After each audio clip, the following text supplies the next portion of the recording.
এটাকে কি মানুষ লাগছে না পুতুল লাগছে? তোমরা সত্যি করে একটু বলো তো।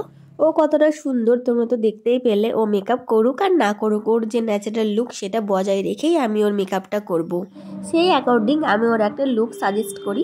তখনও বলে, দিদি তোমার যেইটা ভালো লাগে আমার উপরে সেটাই করে দাও, শুধু একটু ন্যাচারাল রেখো তাহলেই হবে। সে অনুযায়ী আমি ওর মেকআপটা স্টার্ট করে দিয়েছিলাম। ও আমার কাছে একটা ওয়াটার রেসিডেন্ট মেকআপ চেয়েছিল, সেই অনুযায়ী আমি ওর মেকআপটা স্টার্ট করে দিয়েছিলাম।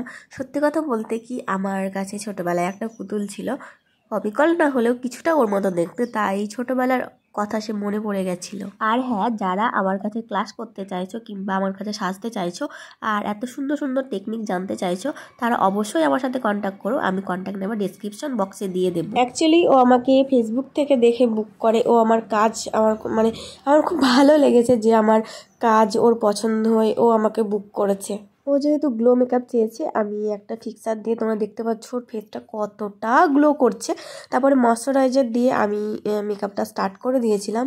আর তারপর আমি প্রাইমার লাগিয়েছিলাম। তোমরা স্টেপ বাই স্টেপ যদি আমি যেমন করছি ভিডিওটা দেখো, তাহলে পার্টি মেকআপগুলো তোমরা বাড়িতে বসেই করতে পারবে। বেসিক্যালি আজকে আমি তোমাদের দেখাচ্ছি পার্টি মেকআপ তোমরা কীভাবে বাড়িতে বসেই করতে পারবে।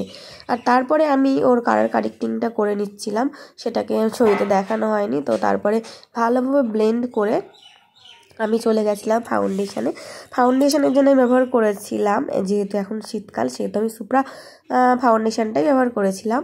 আর সেটাকে ভালোভাবে দিয়ে ভালোভাবে ব্লেন্ড করে আমি তোমার নেক্সট স্টেপে চলে গেছিলাম।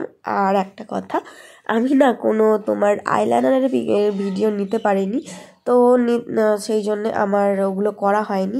আর ডাইরেক্ট ব্লাশে চলে গেছিলাম। ব্লাশটা আমি ওর মানে পছন্দ বলতে, ওর ব্লাশারটা যেহেতু অনেক পছন্দ সেহেতু আমি দিয়েছিলাম হালকা করে। তারপর হাইলাইটার দিয়ে ফিক্সার দিয়ে সেট করে দিয়েছিলাম ফেসটা।